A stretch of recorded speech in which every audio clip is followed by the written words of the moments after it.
Jake Ellenberger, 31 years old. Masvidal turned 32 back in November. He is 2 inches taller.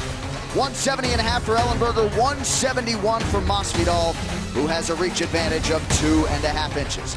Dog against the minus 230 favorite Jorge Masvidal, game bred in red. The juggernaut is in blue. Ellenberger told me his keys are to move Masvidal backwards. When he presses forward, Ellenberger and his coaches feel like he could beat anybody in the world. The big thing for him, though, is he's got to watch out and avoid that counter left hook of Masvidal, which he's just got beautiful timing and catches everybody he fights with it. Nearly identical records for these fighters. 31-11 for Ellenberger, 30-11 for Masvidal. Look for Masvidal to be more aggressive in response to some of his close split decision losses. He talked to me about that. That's why he moved up to 170, so he has more energy to put out more volume, but he is sick and tired of losing fights he believes he's won. So he wants to be more aggressive, and we're seeing that right now. Couple left hooks land there from Masvidal. He attacks the body. Yeah. Big right hand left hook combination from Ellenberger, and Masvidal's inviting it. Masvidal's been nearly impossible to put away by knockout in his career as he lands the kick to the body there of Ellenberger. A nice jab there from Masvidal, who's an outstanding technical fighter. This is a very aggressive George Masvidal. Goes to the body nicely. Ellenberger could be hurt here. Yeah, Ellenberger's in trouble. Big knee from Masvidal. Look at the body work as well as he rocks him. We might get a stoppage here. Dean thought about it. Ellenberger trying to stay in this fight, Brian. Tremendous hurt by Ellenberger, but he's got to get his back away from the fence. These body shots are what's keeping him there.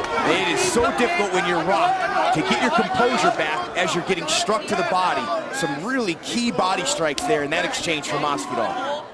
Just over 3 minutes to go. Masvidal nearly had Ellenberger out of there. Now Jake lands an elbow. Hard to find a fighter who smiles more during a fight than Masvidal. Loves his job, man.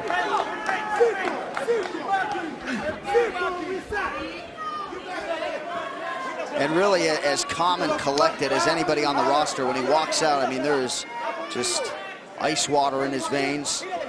Confidence has been a factor as of late with Jake Ellenberger. And he walked in the octagon confident. He felt great this camp. And after that exchange, can he fight through that and get his confidence and swing the momentum back in his favor in this fight?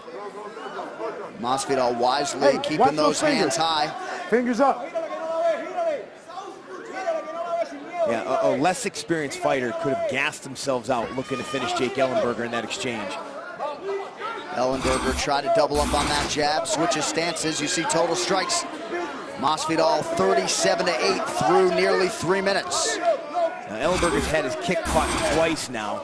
He's not setting them up with his hands like he should be if he wants to land those leg kicks.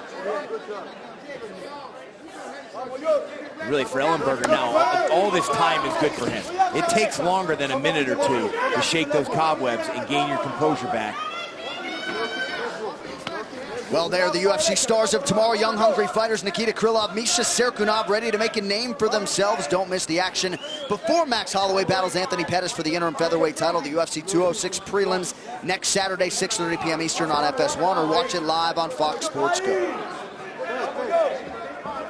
Under 90 seconds to go now. Round one, little flurry here from Jake. And nice combination there from Jake.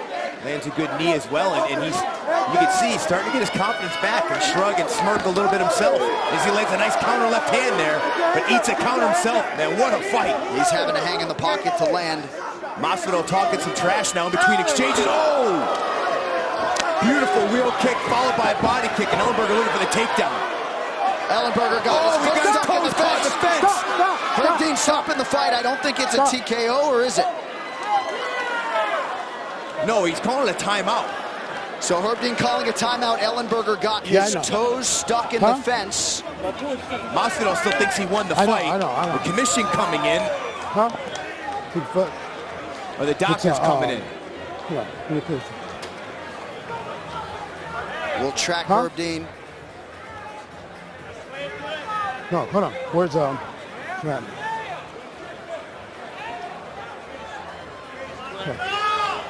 If a foot is stuck through the fence and caught in the fence, is that a malfunction? Huh? I'm calling a timeout due to a malfunction. If a foot is Guys, caught take a in the look fence, here. the toe Ellenberger looking is for the caught inside takedown. Now fence. he Is that a rushes Masvidal, goes for the knee and misses. Look at his left foot there, stuck in the fence, and now he can't get it out. And Masvidal coming to land and punch. Now Herb said stop for a second. Fight's over. No, fight's over. Fight's over? Fight's over.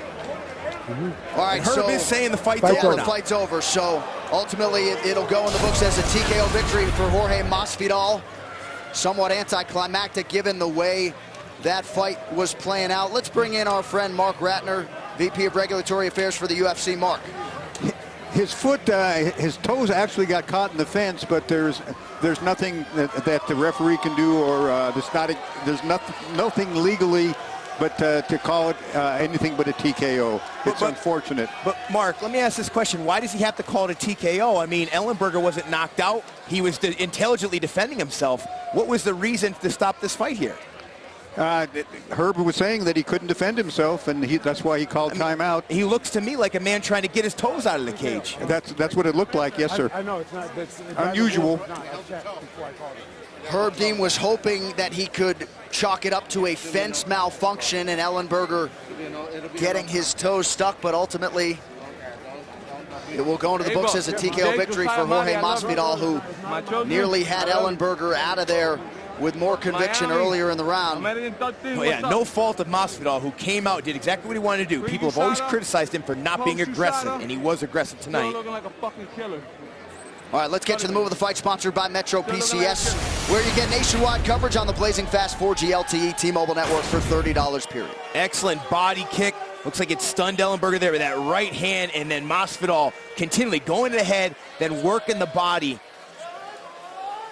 Beautiful right hand at his range, his distance, and look at the work. Look at the combinations. Goes to the knee. This is just beautiful striking here from Masvidal.